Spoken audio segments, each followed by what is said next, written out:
A Central 3 apresenta o Cinema Nacional em Revista. É o Central Cine Brasil.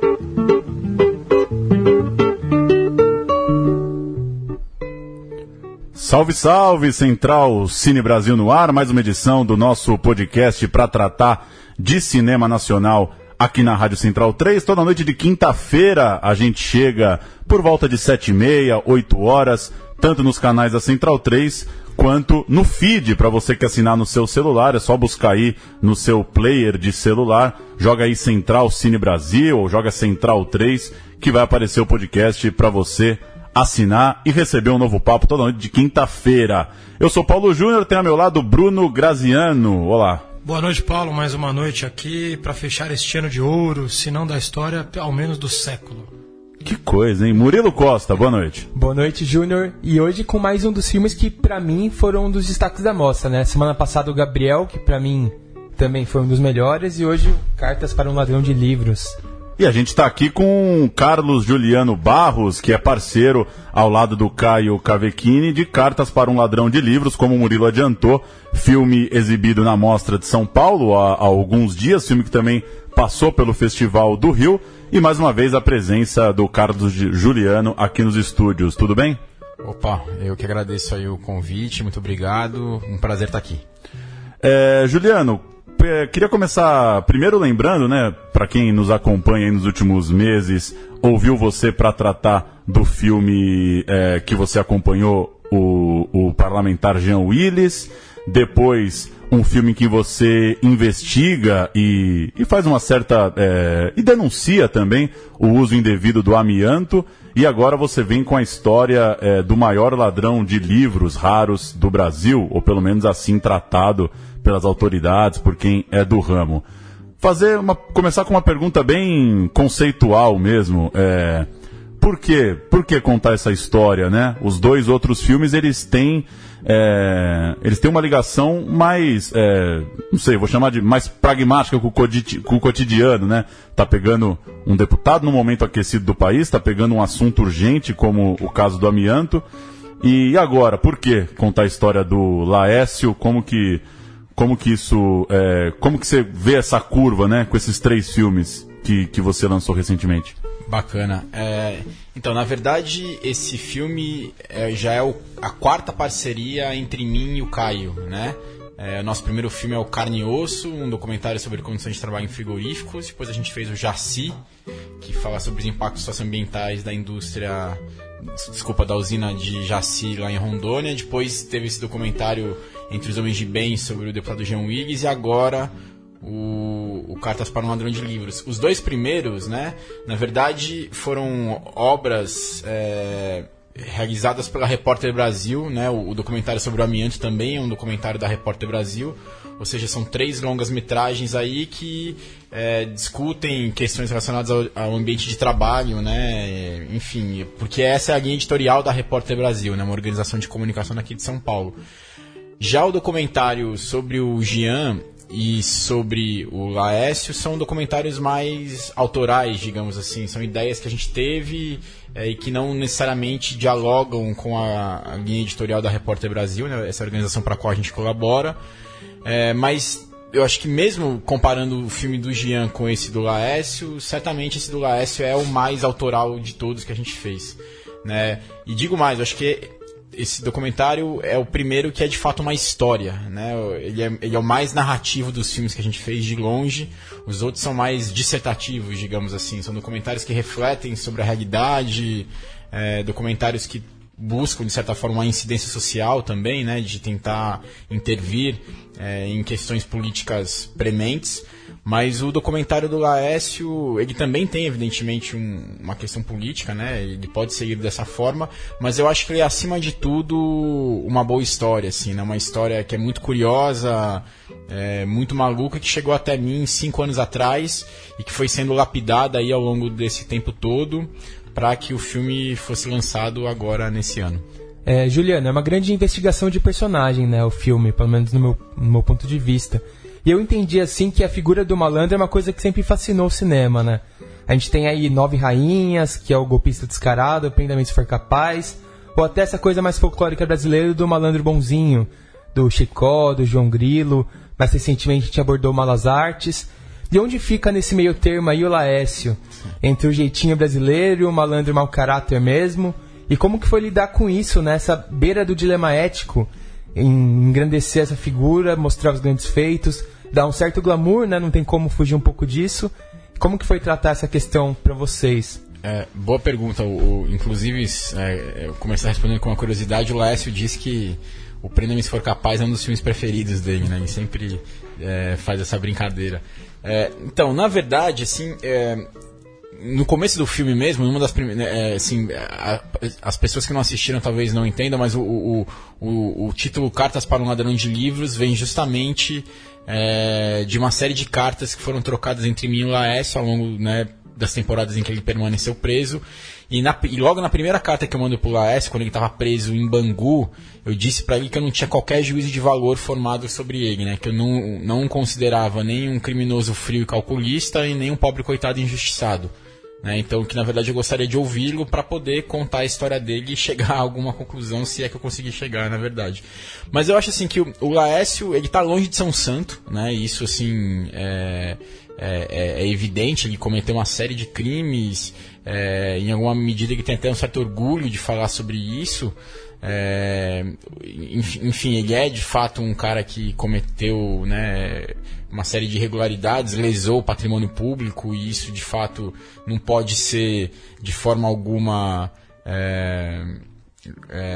louvado, né? Assim, e o objetivo do filme não é esse, mas ao mesmo tempo, durante toda a sua vida, o Laécio, né, ou pelo menos durante toda a sua carreira criminosa, né, digamos assim, ele sempre foi retratado como um grande vândalo, um grande bandido, enfim, né, e sempre foi alvo daquele estereótipo comum aos criminosos, assim.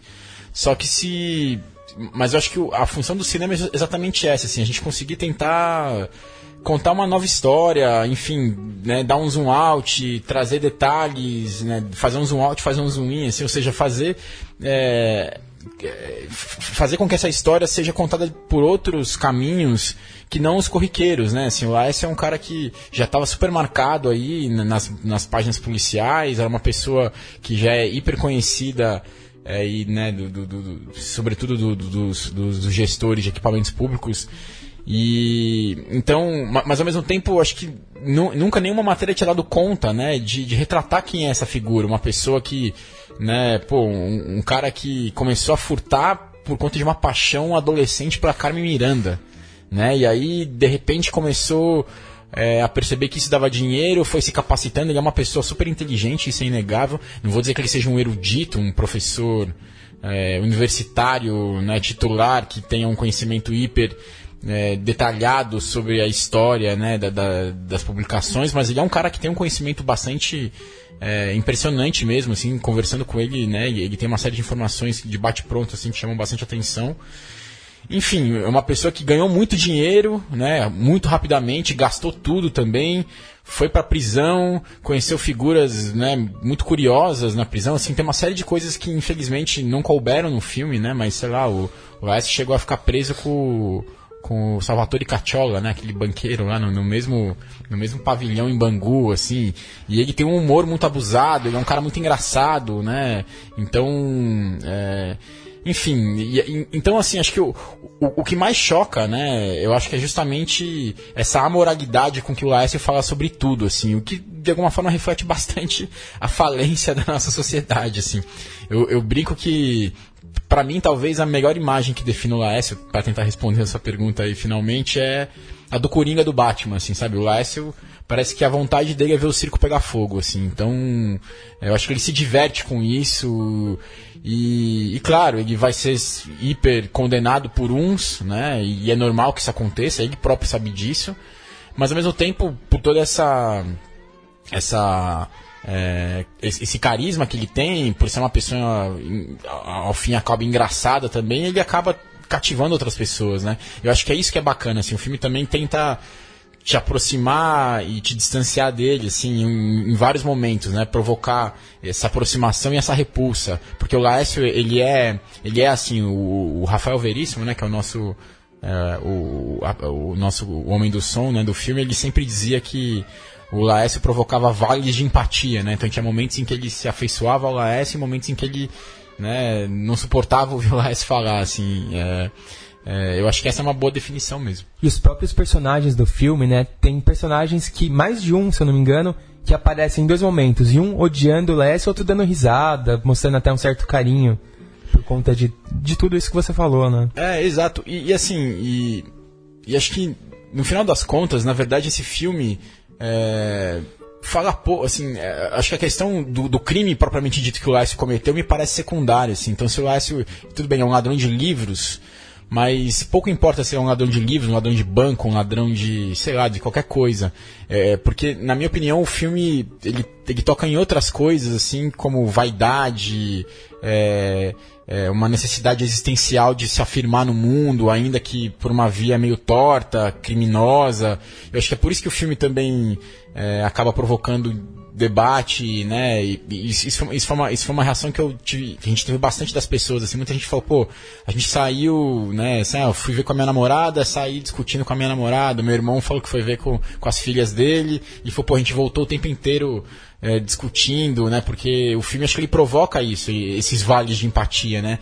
Eu acho que, na minha opinião, essa é a grande força do filme, assim. Exatamente, assim, pouco importa o que o Laércio fez. Em algum momento a gente até tentou, cara, a gente até pensou em mergulhar no mercado negro de artes, até pela nossa vocação de jornalista investigativo, assim, né? Mas aí também a gente no decorrer do processo foi percebendo que acho que o filme era para falar sobre ele mesmo, assim, sobre esses dilemas existenciais, assim, sobre por que ele queria fazer isso, né, no final das contas, enfim, acho que é isso. Juliano, quanto tempo foi o período que você passou desde a primeira carta até a última filmagem? Então, a primeira carta que eu mandei para ele foi em 2012, né? Naquela época, meu plano era apenas escrever uma matéria sobre ele, um perfil para uma revista. Não existia nada de documentário no horizonte, assim. E aí eu tentei contato com ele de diversas maneiras, né? Tentei entrar em contato pela Secretaria de Admissão Penitenciária no Rio de Janeiro. Tentei entrar em contato com os advogados dele, obviamente não recebi nenhuma resposta. E quando eu estava quase desistindo dessa história, eu resolvi mandar uma carta para ele, mas tive o cuidado de escrever uma carta que de alguma forma cativasse a atenção dele, né? Que de alguma forma pudesse estimulá-lo a me responder. E depois de 2 meses, né, que eu tinha enviado essa carta, evidentemente já tinha até esquecido disso. Eu estava em Brasília, inclusive, tentando viabilizar o documentário, né, sobre o Jean, Entre os Homens de Bem. Estava para uma reunião em Brasília para tratar desse filme e recebi uma ligação a cobrar, né, do Rio de Janeiro. Minha primeira reação foi desligar o telefone, depois recebi de novo uma ligação a cobrar, e aí era o Laércio, e ele, né, me pediu um exemplar, né, da biografia da Carmen Miranda, escrita pelo Rui Castro, falando, olha, essa história toda começou por causa dele. Dela, né? E assim, então eu queria que você me mandasse uma biografia para eu poder, porque eu gosto muito dela, eu sou muito fã dela, eu queria ter aqui comigo na prisão. E aí eu mandei para ele a biografia, inclusive. E aí ele falou, mas eu já te respondi a carta. E quando chegou a primeira carta do Laércio, eu já fiquei assim, falei, cara, né, acho que essa história mudou de patamar, assim, essa história não é apenas por uma matéria, porque ele escreve muito bem, e é isso, já pela carta eu já podia perceber que tinha humor, tinha uma baita história para ser contada ali. E aí, assim, o Laércio saiu da prisão em 2013, a gente fez uma primeira entrevista, só que naquela época ele ainda estava muito receoso, ele não sabia o que contar, o que ele podia abrir, o que ele podia falar, então ele estava muito ainda hesitante, assim, sobre né, o que contar pro filme. E aí a gente fez uma primeira entrevista, deu um tempo, ele já foi preso de novo, ficou 2 anos preso, a gente parou de gravar o filme, evidentemente. Nesse meio tempo eu fui visitá-lo novamente na cadeia, né, fiz umas 5 entrevistas com ele, mas sem poder gravar, só na base do caderninho. E aí acho que fui conquistando essa confiança, fui conquistando essa relação com ele. Fui visitar o cara 5 vezes na cadeia. E aí a partir disso a gente foi, né, abrindo espaço, e aí, né, com o Caio já... Né, eu brinco que o Caio é o grande pai desse filme, assim, foi ele que teve essa ideia de transformar isso em filme. Falei, cara, a gente precisa fazer um documentário sobre essa história. E aí é isso. Mas quanto tempo deu, exatamente? Cara, então, desde a primeira carta, 5 anos. Sim. Mas assim, a gente gravou uma primeira entrevista em 2013, Mas assim, o grosso das gravações mesmo foi no segundo semestre do ano passado, primeiro semestre desse ano, assim, que a gente gravou mesmo o grosso assim, das entrevistas e mesmo das coisas com ele foi um ano, assim, de um ano pra cá. E nessas filmagens, o filme mostra isso, de certa forma, claramente, a cronologia, sim, até algumas angústias e reflexões que vocês tiveram, questão ética, você uma hora cita no documentário que você escreve para ele que você é mais um psicólogo, né? Sim. Que ele pode se abrir e tal. Dentro do filme isso tem algumas coisas claras, mas eu fiquei curioso, dentro das relações talvez que não entraram do filme, da intimidade que não foi filmada entre você e ele, qual foi o momento do Laércio que você... Qual foi alguma atitude dele, algum momento dele que você realmente... mudou o filme de alguma forma, assim, você falou, não, agora vamos para esse lado, agora eu fechei, porque você falou, poderia ter explorado o mercado ilegal, o mercado de roubo ilegal de obras, poderia ter explorado a infância dele, mas você focou no qual foi o momento que você falou, não, o filme está aqui, o Laércio me entregou isso? Então, a gente entrevistou algumas pessoas, né, para falar sobre essa questão do mercado negro de obras de arte, né? Tem um delegado da Polícia Federal que dá entrevista para o filme. Então, em algum momento a gente estava de fato inclinado a mergulhar mais nisso. Mas aí, né, ocorreu um episódio que inclusive está colocado no filme também, né? A gente tentou entrevistar uma série de pessoas que compraram obras do Laércio. Elas se negaram e inclusive um dos clientes dele, que é um cliente, né, que foi importante para ele, inclusive ameaçou o filme de processo, enfim. E aí são pessoas públicas, assim, ou não? São pessoas... De certa forma, não? De certa forma, sim. São pessoas né, de alto poder aquisitivo, pessoas que têm aí uma expressão relevante no meio cultural. E que evidentemente se defendem dizendo que não sabiam, que compraram de boa fé, enfim, né, não cabe a mim julgar, assim, a gente tem a fala lá no filme do delegado da Polícia Federal que questiona um pouco essa afirmação dessas pessoas, a defesa dessas pessoas, né, outros estudiosos, né, com os quais a gente conversou também questionam, né, isso, mas enfim, acho que a função do filme é basicamente contar essa história e mostrar esses diversos pontos de vista. Mas como a gente teve uma certa dificuldade, e para ser sincero, assim, a gente achava que não fosse tão difícil conseguir falar com essas pessoas, é um aprendizado também, né? Assim, acho que você começa o filme com um plano e as coisas vão acontecendo e você vai se deparando com uma série de obstáculos que não necessariamente você havia previsto no começo. Mas ao mesmo tempo, assim, quando a gente começava a mostrar os primeiros cortes para as pessoas, né, próximas, né, pessoas nas quais a gente confia para dar aqueles pitacos, né, para ver se o filme tá ganhando forma ou não, já começou a chegar pra gente essa impressão de que, o filme se sustenta pelo Laércio mesmo, o Laércio como figura, como ser humano, como uma pessoa que tem desejos de grandeza, né, que tem aí um certo complexo de Raskolnikov, né, assim, esse lance de querer ser grande, porque a história o absolveria, apesar, né, dos atos criminosos e moralmente reprováveis, enfim. É um Raskolnikov descrito mesmo. Exatamente. E aí a gente foi amadurecendo essa ideia de que o filme poderia se focar mais nele mesmo, assim, porque é engraçado isso, né? Assim, o nosso sistema de trabalho lá, não sei como é que as pessoas que trabalham com documentário fazem, assim, mas a gente tem um lance de gravar demais, assim, né? O que evidentemente é sempre um problema, assim, porque a gente tem muito material e depois precisa sentar para ver tudo de novo, então... mas, enfim, acho que é a forma que eu e o Caio, né, aprendemos a fazer aí de uma forma nossa mesmo, assim, juntos e meio intuitiva, assim, sabe?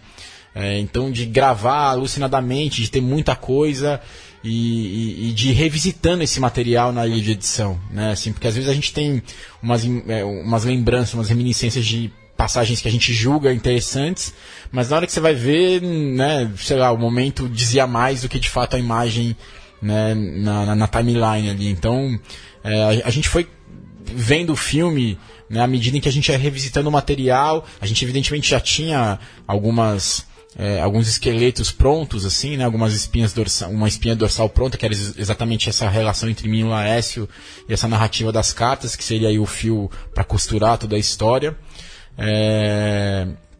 Mas outras coisas a gente foi descobrindo, né, no processo de montagem mesmo. E aí, assim, tem uma das últimas cartas que eu mando pra ele no filme é exatamente isso, né? Eu falo, pô, agora eu percebo que esse filme precisa falar mais sobre você do que sobre crimes ou livros, né? Assim, e teve outros fatos curiosos também, assim, né? A gente, durante o processo do filme, quando veio à tona que ia ser feito um filme sobre o Laécio, algumas pessoas criticaram o filme, né, justamente sobre esse argumento de que se glamorizaria um bandido que dilapidou o patrimônio público de diversas instituições, que é uma crítica totalmente legítima e esperada até, assim, né, de forma alguma, né, vou questionar essas pessoas e dizer que elas estão erradas, né, no sentido de encaminhar essa crítica, mas eu não concordo com essa crítica, porque eu acho que o filme, basicamente, ele tem a função de contar uma história, assim, e por mais que por mais que ao fim e ao cabo se relativize, né, essa relação do Laécio com o espectador, assim, que o espectador até relativize os crimes que ele cometeu, mas eu acho que está longe de, né, o filme está longe de fazer qualquer apologia, o filme está longe de fazer uma defesa enfática, né, do que o Laécio fez. É evidente que o filme não se presta a esse papel e não é essa a ideia. Até porque o Laécio se deu bem mal, assim, né, ele já ficou 10 anos preso, está preso de novo, né? Qual que é a situação dele em novembro de 2017? Hoje ele está preso por um crime que ele cometeu em 2004, né, 13 anos atrás. Sem previsão de semiaberto, de nada. Então, na verdade, assim, é uma coisa curiosa até, né? Porque o Laécio ele foi condenado a 10 anos de prisão por um crime que aconteceu em 2004, né? 13 anos atrás. Em tese, as pessoas até perguntam se não caberia prescrição, mas na verdade até a Defensoria Pública que está defendendo o Laécio diz que ele foi condenado, na verdade, por 2 crimes, sendo que um deles já tinha sido considerado prescrito em outro processo, e isso pela legislação penal não pode acontecer, é o tal do bis e idem, né? Assim, você não pode ser julgado 2 vezes pelo mesmo crime. Então, como se ele já tinha sido absolvido ou considerado prescrito em outro processo, ele não poderia ser julgado novamente, né, em outro caso. E foi o que aconteceu, segundo a Defensoria Pública. Então ele está preso porque a pena foi muito alta, né? Então, por mais que o crime tenha acontecido 13 anos atrás, não deu tempo de prescrever, mas, segundo a Defensoria Pública, existe esse artifício aí que, na opinião deles, não procede, né, do ponto de vista legal. Enfim, mas o fato é isso, assim, o Laécio está preso. E é uma coisa muito, muito doida, assim, também, que eu sempre falo, né? O Laécio, ele cometeu uma série de crimes, pagou por eles, continua pagando, e a gente tem que lembrar também, assim, que ele não está preso em casa de tornozeleira eletrônica, né? Assim, eu acho que isso é um dado muito importante, assim, né? O Laécio, o filme, acho que ele é Brasil na veia, assim, sabe? Então, o Laécio, ele foi aquele cara que, no momento em que o mercado ainda era muito incipiente, muito pouco organizado, ele foi o cara que fez o trabalho sujo, né? De entrar nas bibliotecas, furtar aquelas obras, passar pelo sistema dos leilões para poder esquentar a origem dessas obras, e muitas das pessoas que compraram essas obras, né, não foram responsabilizadas, não aconteceu absolutamente nada com elas. Umas até podem ter comprado de boa fé mesmo, não vou nem estar nesse mérito, mas o fato é que só ele pagou por isso, né? E é isso, ele não está em casa de tornozeleira eletrônica como outras pessoas aí que cometeram crimes, né, extremamente vultosos, né? Estão, mas, só para fechar o assunto, 2 perguntas rápidas, assim, que você acha, sinceramente, vou colocar uma berlinda aqui, mas você acha que o filme, sinceramente, você acha que o filme vai atrapalhar mais ou vai ajudar mais esse futuro do Laécio em relação à prisão, de fato? E logo em seguida, se por acaso ele for solto em breve, ou provável que um dia seja solto, mas você acha que o futuro dele tá mais para continuar com esse ofício até o fim da vida, para largar completamente e aí se entregar a alguma outra obsessão? Você acha que ele pode acontecer como no Prenda no Professor Capaz, ou casos que já aconteceram, dele ser contratado com um sistema de segurança de alguma biblioteca? Ou o que você acha que pode acontecer com ele? Cara, se o filme vai prejudicá-lo ou não, sinceramente eu acho pouco provável, porque assim, o Laércio ele tem uma ficha corrida bem extensa já, então não acho que é o filme que vai de alguma forma prejudicá-lo. Ele já foi condenado várias vezes, ele responde a uma série de processos e enfim, ele já é uma figurinha mais do que carimbada, né? Tem muito Cidade Alerta dele no YouTube. Exato, já, né? Assim, ele é um cara muito visado, enfim, né? Ele de alguma forma ele procurou isso também, não sei. Então, né, ele trilhou esse caminho mesmo para ser conhecido como o maior ladrão de livros do país. Enfim, é uma estrada que ele próprio pavimentou. Então não acho que o filme vai de alguma forma prejudicá-lo, né? Porque... É mais provável que ele seja... Se ele for solto, ele receba até um convite inesperado, né? Porque o filme vai levar ele a outros públicos. Mas sinceramente, assim, eu acho que o Laércio, ele de fato ele é um cara inteligente, ele é um cara que tem uma formação que poderia ajudá-lo a conseguir alguma coisa... para essa área da cultura mesmo, assim, sabe? Então... Tem cara de TV aberta. Então, ele é um cara... que fala bem, ele é um cara culto, ele é um cara carismático, então, enfim, eu sinceramente espero que ele consiga rever a vida dele e tomar um outro caminho, né, cara, porque eu não acho que seja bom nem pra ele, nem pra ninguém, assim, o que aconteceu. Eu espero que ele consiga, de certa forma, riscar esse passado da vida dele, assim, superar isso, né, de verdade mesmo. Eu não acho que seja legal o que ele fez, né, de surrupiar aí bibliotecas públicas, mas, enfim... Aí é uma coisa que depende dele, né? E é curioso você falar que talvez não chegou um momento que não fazia tanta diferença o que ele roubava, o crime em si, mas para nossa relação, né, tem uma diferença, né? A obra de arte, ela é uma coisa que tem um valor subjetivo, né? Sim. Tem uma certa ironia, né? Quem compra, né? Quem compra né? Quem gasta fortunas com um livro que não sabe direito de onde veio, não sabe se é real, se não é. E aí tem uma coisa, você, por ser jornalista, teus filmes são muito sérios, né? Eu consigo imaginar que você, por causa desse filme, por exemplo, foi estudar bastante como funciona um processo de um cara, como é que solta, não solta, prescreve, não prescreve. Por você ter esse ofício, parece uma coisa banal isso que eu tô falando, mas tem muita gente que não é jornalista investigando coisa e você começa a achar buracos, porque... Por mais que a nossa profissão talvez não está no auge do respeito perante a sociedade, tem técnicas ali que eu acho que ficam muito evidentes, né? Sim. E com base nisso, eu queria que você falasse, ainda um pouco em cima disso, da tua presença no filme, enquanto um dilema jornalístico mesmo, né? Querendo ou não, você é uma pessoa que... Você está lá nas redes sociais, você assina matérias em alguns veículos e... Não sei, me coloquei no seu lugar, não é tão simples assim. Sim. Colocar uma carta que eu escrevi num filme, né? Porra, o que vão pensar? Será que eu... será que eu fui muito poético aqui? Fui muito bonzinho? Será que eu fui muito duro? Você não escreve uma carta pensando que ela vai para um filme, né? Sim. Como é que foi isso, então? Se colocar em termos de... Que é inevitável falar de repercussão pessoal. Nem vou falar de ego, mas de, enfim, é teu nome ali que tá na praça. Você tem anos aí de carreira para seguir e tá teu nome lá. As cartas que você escreveu estão num filme, né? Cara, tem um filme que eu gosto bastante que chama Procura-se M. Não sei se já assistiram. É um filme do Kevin Smith? Do Kevin Smith. É um filme que eu gosto bastante. Vou até dar um spoiler aqui. No final, o personagem do Ben Affleck, né, que é um quadrinista que se envolve com uma menina que tinha um relacionamento lésbico, e aí o cara se perde ali nos dilemas machistas dele. Enfim, é um filme incrível. Eu recomendo aí. Chorar, né? Recomendo para quem quiser assistir. No final ele monta uma revista nova e ele fala: finalmente eu tinha algo pessoal a dizer, né? E eu acho isso... Eu acho que essas histórias, quando elas têm de fato algo pessoal a ser dito, elas ganham muito, assim, né, em carga dramática, em carga narrativa.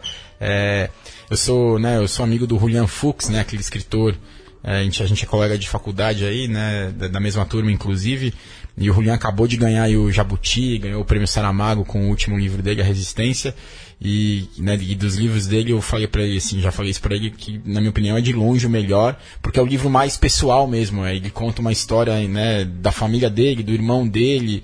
E eu falei isso pra ele: pô, cara, acho que essa carga pessoal, né, rendeu muito, assim, pro filme, pro livro. E, enfim, então, quando eu tava discutindo isso com o Caio, a gente tava pensando no roteiro, a gente evidentemente cogitou em algum momento só falar do Laércio, mas essa troca de cartas era tão rica, assim, sabe? É despretensiosa, mas assim, hoje eu olho para trás desse processo todo e eu vejo na minha casa lá, sei lá, mais de 100 cartas que eu tenho, né, que o Laércio me mandou da prisão, assim. Então você pensa, uma carta que vem da prisão, né? Num mundo em que as coisas são tão fugazes, né, e tão rápidas, assim. Pensa que a primeira carta que ele me mandou demorou 2 meses para chegar. Né? E aí... Ele não mandava da prisão. Ele mandava para algum familiar, não é isso? Assim, algumas cartas ele pedia para visitantes ali repassarem, mas em outros casos ele manda da prisão mesmo. Ele conta casos, por exemplo, né, em alguns presídios pelos quais ele passou, em que os funcionários vasculhavam as cartas, o que inclusive é ilegal, assim, né? Assim, o cara tá preso, mas o cara tem direito a mandar uma carta, enfim. Então é isso, assim, eu acho que essa história das cartas, dessa relação que eu construí com ele, foi se impondo, assim, sabe? E a gente chegou num momento em que não dava pra não me colocar nesse filme, apesar de eu ter, sim, muitas reticências com relação a isso, assim, tem uma aversão, né, a aparecer, assim... Até se vê na tela de corpo inteiro, não é tão fácil, né? Não, tem um momento ali que eu apareço ali no filme que é... Mas ao mesmo tempo a gente tentou fazer isso pra deixar a coisa mais honesta possível, assim, sabe? Também... né, sair ali totalmente e enfim, a gente cruza esses limites aí da suposta imparcialidade do jornalismo, e a gente fica nessa fronteira meio maluca entre jornalismo e cinema, e nossos filmes, né, acho que eles ficam inclusive num limbo aí, talvez a gente seja jornalista demais, né, pro povo do cinema e cinematográfico demais pro povo do jornalismo, assim, então a gente fica num limbo. Mas, no final das contas, acho que foi... Afinal, é um documentário jornalístico ou é uma matéria cinematográfica? Então, eu acho que dos nossos filmes ele é o menos jornalístico, assim, na minha opinião. Apesar de ele ter ali recursos típicos, né, do jornalismo, da entrevista, enfim, mas eu sinceramente não acho que ele seja jornalístico. Ele tem ali... essa necessidade de explicar contextos também, que também é uma técnica jornalística, mas é mais para dar um zoom out, assim, e mostrar o contexto em que o Laércio se enfiou, do que necessariamente para, enfim, dar satisfação a todos os lados, né? Não é necessariamente esse desejo de ouvir o outro lado que nos guiava, assim, era uma ideia de tentar fazer com que as pessoas, né, entendessem o contexto da maneira mais ampla possível. Juliano, o Graziano até falou aqui, né, um filme que tem cara de TV aberta, um filme popular, e assim, ele é um documentário. O documentário tem esse estigma, né, de gênero chato, para intelectuais, para cinéfilos, sim. E não chega no povo, né. E você tem todos os elementos dos filmes de ficção aí. Você tem o romance, você tem conflito de classe, tiradas engraçadas, os personagens carismáticos. E como que é pra vocês fazerem um filme tão popular assim, que eu vi numa sessão todo mundo deu risada, teve gente que chorou, os personagens riem, choram, e você cai nesse estigma, nessa prateleira meio empoeirada ali do documentário. Sim. Injusto, claro, né, falar isso de documentários, mas tem esse estigma. Como que é essa batalha agora pra buscar um público, pra chegar no meio mais popular possível? Cara, concordo 100% com você, assim, o documentário ele é refém aí de um estigma que associa, né, esse gênero a uma linguagem jornalística quadrada, né? Não vou nem dizer, não vou usar apenas jornalística, porque isso seria um suposto demérito que não é, né? O fato de ser jornalístico não quer dizer necessariamente que seja um demérito, mas uma linguagem jornalística quadrada, né? Então, em geral, as pessoas tendem, de fato, a torcer o nariz mesmo, assim, pro gênero. Inclusive, é engraçado, assim, que as pessoas que não são muito ligadas em cinema, assim, né, na saída do filme, muitas falavam assim, mas isso é um filme ou é um documentário, né? Assim, então existe até essa dicotomia, né? Um documentário não pode ser um filme, né? Cuja resposta não impacta em nada, né, na relação dela. Exatamente, mas vocês estão fazendo um filme ou um documentário, né? Isso é uma... Mas é isso, assim, também são os limites que a gente vai testando para um público que de fato ainda não está muito acostumado com esse gênero. Mas é uma batalha mesmo, cara, assim, e o Caio, ele tem uma frase que eu acho boa, assim, né? Ele fala, eu gosto de fazer filmes que a minha avó possa ver e possa curtir, assim, então eu acho que é um pouco da nossa missão mesmo, assim, de tentar trazer boas histórias e tentar mostrar as coisas de uma forma que sejam mais amplas e acessíveis, porque acho que o Caio tem esse exemplo aí da avó, e eu tenho esse lance mesmo de querer buscar incidência social, assim, não no sentido de mudar o mundo, mas no sentido de, sei lá, de pelo menos fazer com que as pessoas que assistem ao filme, né, consigam refletir, parar para discutir, provocar ali uma fagulha de debate, enfim, eu acho que é um pouco da nossa vocação mesmo, assim, de tentar propor alguns debates.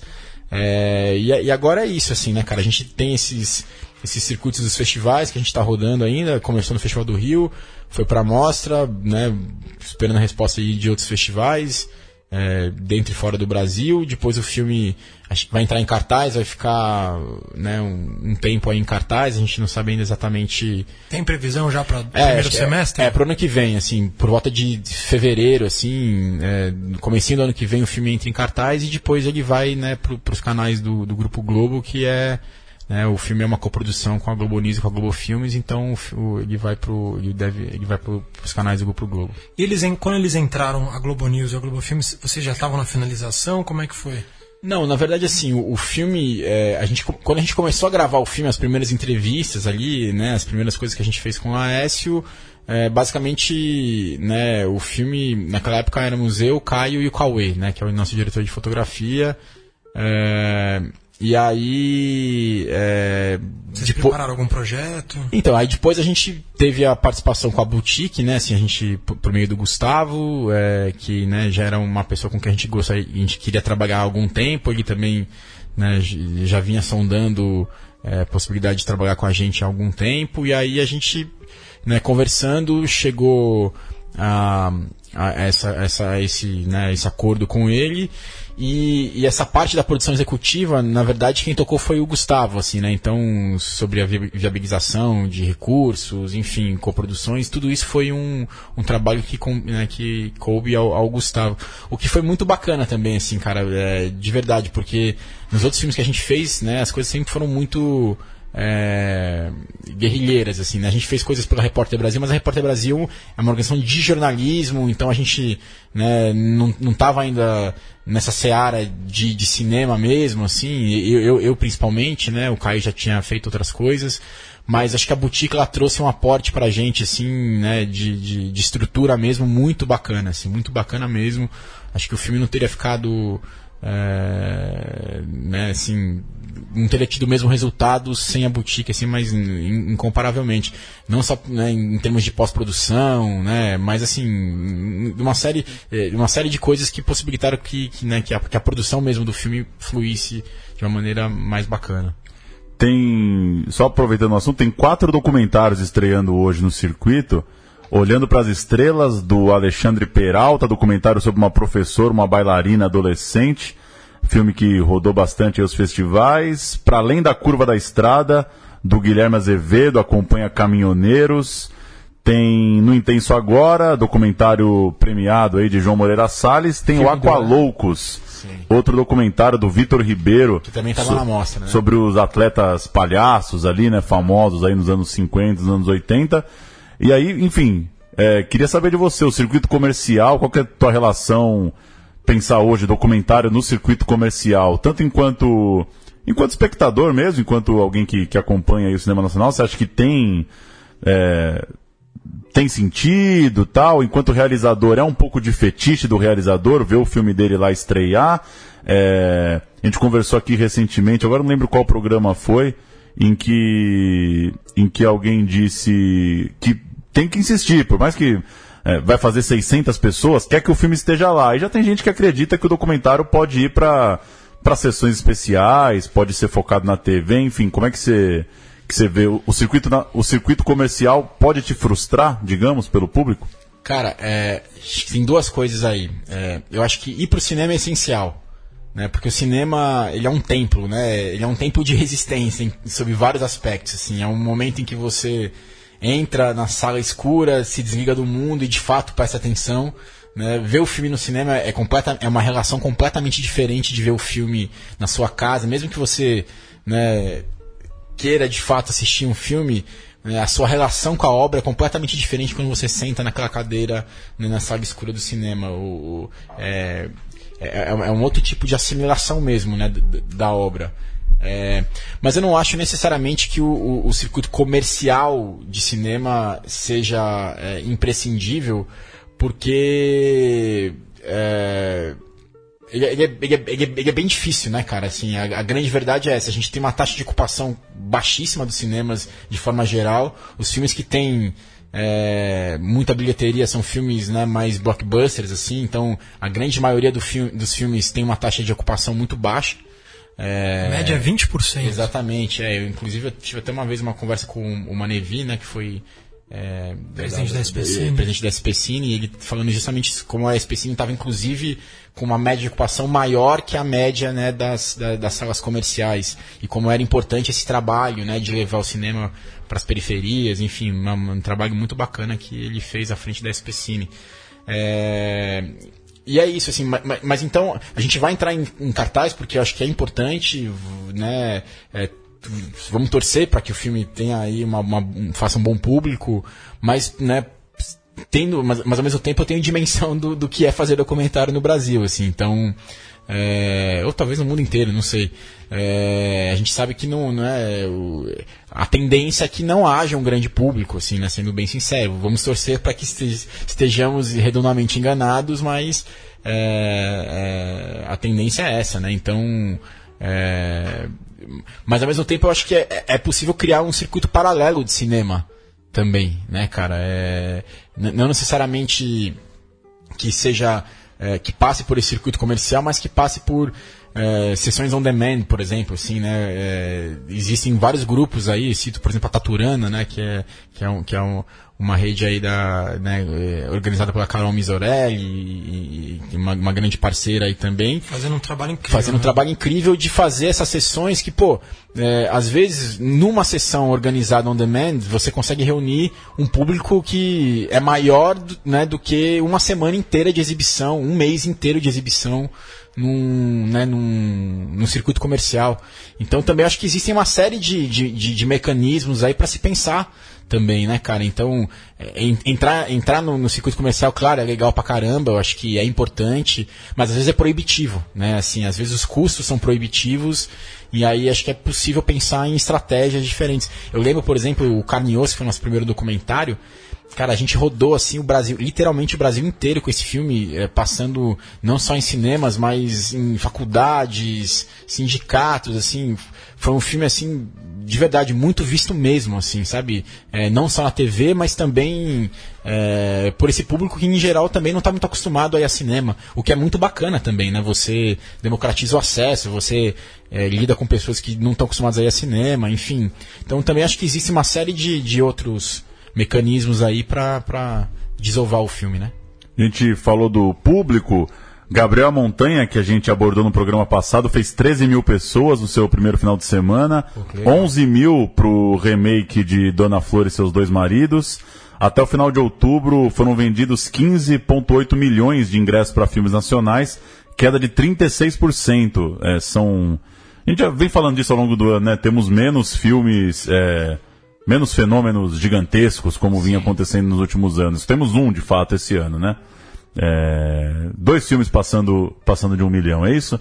Só 2 filmes, e o que veio do ano passado, que é o... Algumas listas nem contam, Minha Mãe é uma Peça 2. Que é o Minha Mãe é uma Peça 2. Isso agora, dos mais recentes, tem só o Polícia Federal, chegou a 1,35 milhão. E o que eu vou falar toda semana, para delírio da nossa indignação, né? Fomos juntos assistir o filme. Pelé, em sua segunda semana, acumulou 2,6 mil pessoas, né? Claro que virou um pouco de piada interna, né? Mas impressionante, eu continuo indignado com o filme da Nike, com a forma com que se aborda um personagem desse tamanho. Na segunda semana, Pelé já caiu para 12 salas, ou seja, simplesmente ninguém foi assistir o filme do Pelé, filme de produção britânica. Mas Beto Brandt se coçando na cadeira hoje. Pois é, ideia nossa, né? Pensou, cara? Estamos com campanha Beto Brandt fazer o filme brasileiro do Pelé. E você vê, né? Dá Um uns 10 personagem anos, desses passar tão em branco o filme é porque tem alguma coisa mesmo. Não tem né? cabimento. Uma Não tem produção cabimento. britânica com o lançamento que teve na segunda semana cair para 12 salas, né? Com a grana que gasta, né? 2.000 ingressos é muito pouco. É muito pouco, né? Um jogo do São Caetano leva isso de pessoas e não tem isso pra ver o Pelé, né? Tinha isso ontem na Vila, né? Parece brincadeira, só provocando o sentido. Quase isso. Rapidinho, já que o tempo tá estourando, só registrar, a gente pode falar mais já com os premiados na próxima semana.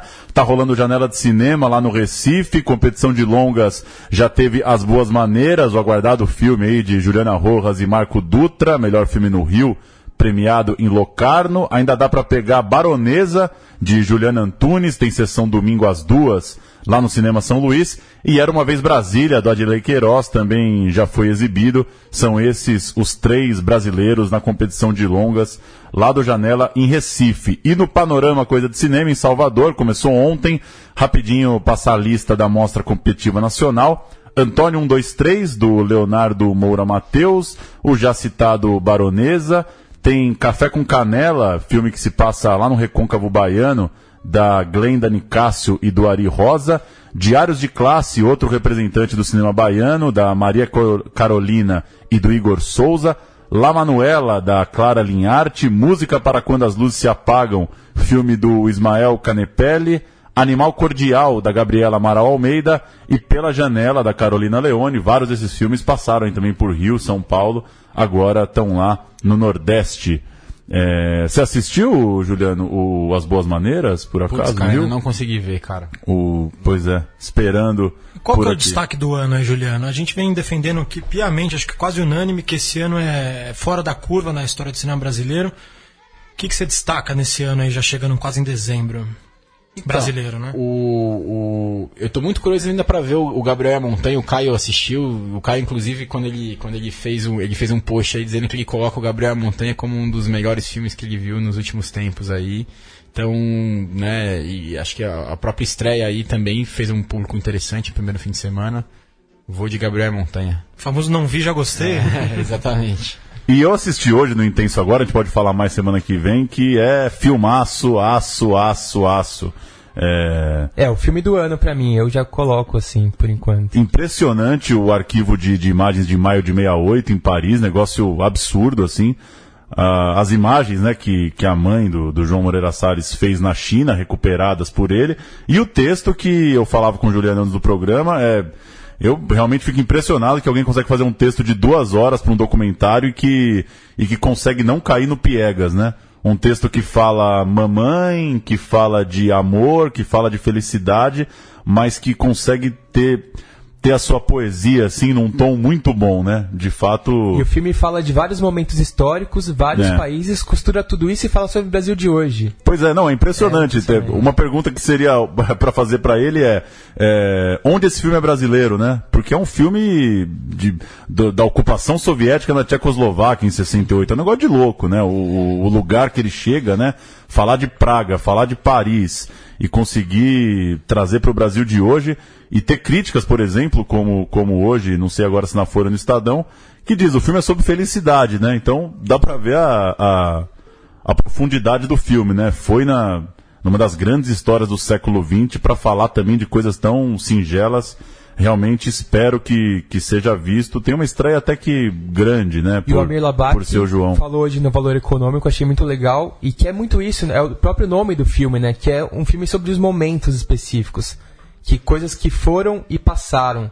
E você hoje olha com uma certa nostalgia e aquilo não virou o que pareceu que ia virar no momento.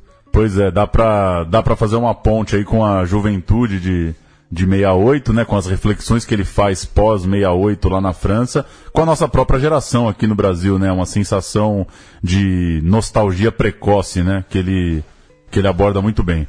Valeu, Bruno Graziano. Posso fazer só um encerramento, homenagem histórica? 20 segundos o senhor tem. Não, sério mesmo? Sério. Não, por favor, 1 minuto. Não, porque é o seguinte, eu tô, né, já falando aqui a minha maratona de assistir e rever todos os 100 filmes da Abracine, os 100 melhores da história. E essa semana eu assisti revi o Aruanda.